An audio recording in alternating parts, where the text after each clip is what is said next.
More than three-quarters of the fire is put out at this point, but they're not yet in the clear. And with warmer weather this week, expect to see more smoke in the air if you live in that area. Right now, ABC 15 investigator Dave Biscobing drawing our attention to a notable indictment. It involves the Quartzsite Police Department, stolen evidence from within the department, and also an attempt to burn evidence of that crime. Here's the exclusive paperwork, the suspect, Christy Lee Conley, and a list of charges we've been on to for a good 5 months. Now to new developments in an Amber Alert involving a Peoria toddler. The girl eventually found safe, but the father, Luis Morales, had a court order to stay away.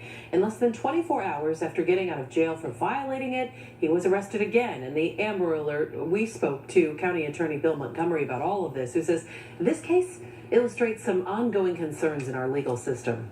While you can't always predict what someone's next set of actions might be, I think we do need to learn as a criminal justice system that when we're presented with certain circumstances here within our jurisdiction, that they need to be informing and taken into account when making those decisions to release somebody. And as for the latest in this case, Morales is being held on a $50,000 bond. The family of an unarmed man shot by police speaking out for the first time tonight and only to ABC 15. They're challenging officers' version of the story and asking you to listen. ABC 15's Mike Pelton joins us live in Mesa. And Mike, the family wonders here, did police go too far? Well, Mesa police say 40-year-old Akbar Aziz, who's still in the hospital, charged at an officer right here near Alma School in Maine. However, tonight his family questions why the officer ever pulled out a gun when Aziz did not have a weapon at all. I want justice for my little brother. Terry Motley doesn't believe police should have shot his brother, Akbar Aziz. He had no weaponry. The police had 5 or 6 different types of weapon upon his belt that he could have used to subdue him, but he chose the gun. Mesa police say Aziz jumped in front of an officer's car in April. As the officer got out, Aziz aggressively approached the officer with closed fists. According to court documents, Aziz appeared to have a knife. The officer thought Aziz might stab him and possibly kill him, so he fired 3 times. Authorities did not find a weapon. I don't think that the police used all the different tools that were available to him. Again, he went to the most lethal weapon that he had on his belt, and that was his gun.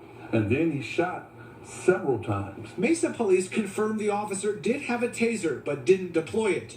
They won't comment further on what happened, other than a statement that reads in part, quote, Mr. Aziz bladed his body, took a fighting stance, and charged quickly at the officer.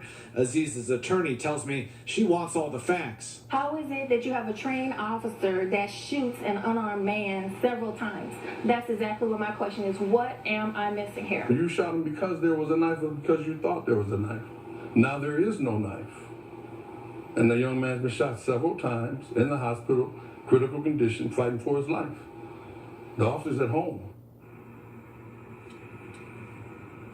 Now, court documents show the entire incident lasted just 9 seconds. Now, Mesa police tell us they will release the body camera video after the Maricopa County Attorney's Office reviews the case. Police also tell us Aziz is facing charges including aggravated assault on a law enforcement officer.